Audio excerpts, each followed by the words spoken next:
There is a specific kind of person who apologizes for simply occupying space. They'll apologize when someone bumps into them in a crowded hallway.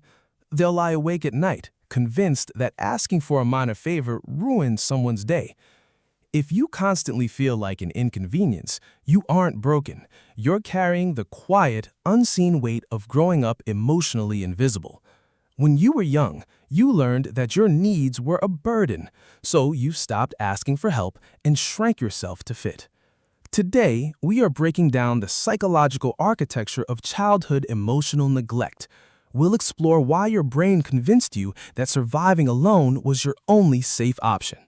Psychologists separate trauma into two distinct categories: errors of commission and errors of omission.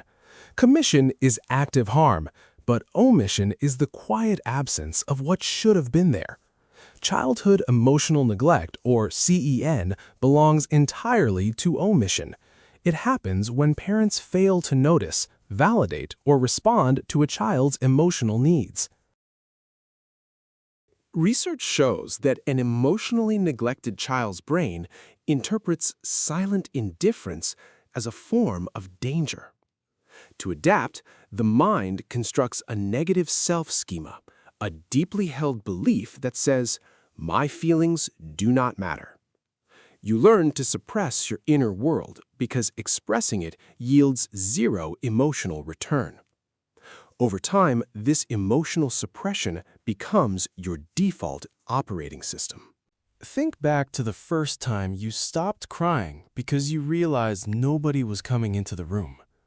Maybe you were 7, sitting on the edge of your bed with a scraped knee or a heavy heart. You waited for a footstep in the hallway, a door opening, a voice asking if you were okay. When no one came, something shifted inside your young mind.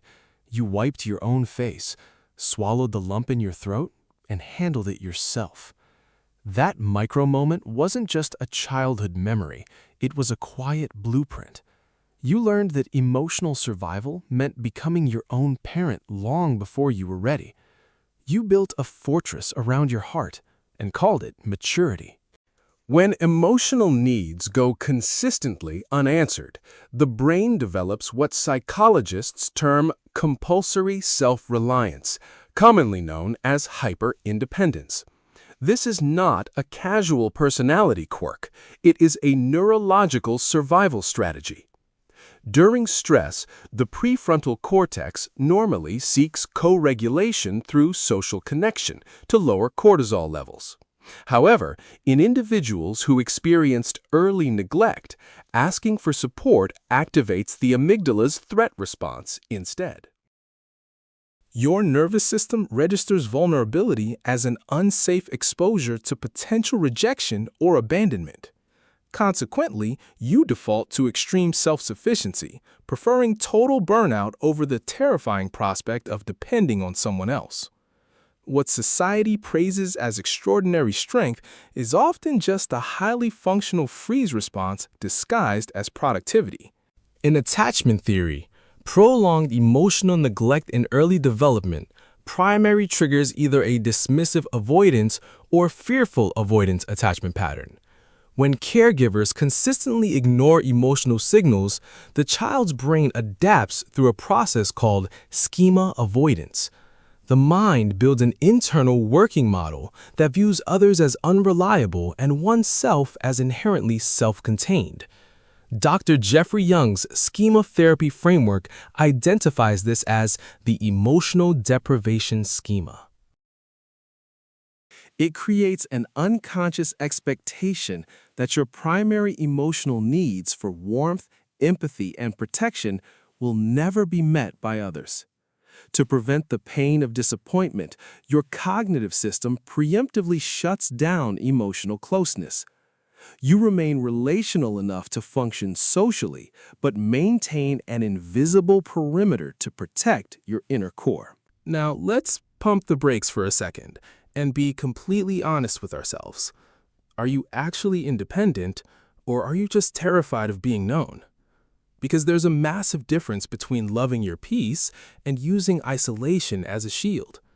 True independence comes from abundance, knowing you can handle life alone, but choosing connection anyway. Hyper-independence comes from scarcity, believing that if you let someone in, they will eventually leave or let you down.